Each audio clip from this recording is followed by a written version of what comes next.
40 বছর বয়সী এক নারী দীর্ঘদিন ধরে পেটে ব্যথায় ভুগছিলেন। সাধারণ পরীক্ষা নিরীক্ষার পর তিনি জানতে পারেন এটি ক্যান্সারের লক্ষণ। চিকিৎসকরা জানিয়েছেন তার পাকস্থলীর ক্যান্সার হয়েছে এবং তা পেটে থাকা আবরণ বা পেরিটোনিয়ামে ছড়িয়ে পড়ার প্রাথমিক ইঙ্গিতও রয়েছে।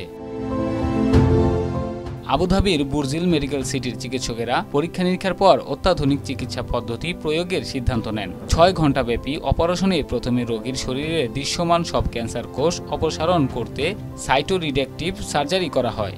এরপর দা ভিঞ্চি রোবোটিক সিস্টেম ব্যবহার করে রোবট সহায়িত গ্যাস্ট্রেক্টমি সম্পন্ন হয়। টিউমার অপসারণের পর চিকিৎসকেরা পেটের ভেতরে সরাসরি উষ্ণ কেমোথেরাপি HIPC প্রয়োগ করেন, যা মাইক্রোস্কোপিক ক্যান্সার কোষ ধ্বংসে অত্যন্ত কার্যকর।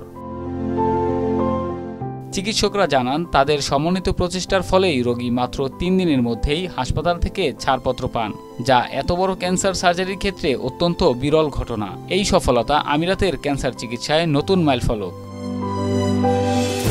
সার্জারি শেষে সুস্থ হয়ে আয়শা বলেন, আমার সুস্থতা এত দ্রুত হবে ভাবিনি। মনে হচ্ছে নতুন জীবন পেয়েছি। প্রারম্ভিক নির্ণয় ও আল্লাহর প্রতি বিশ্বাস থাকলে সবই সম্ভব।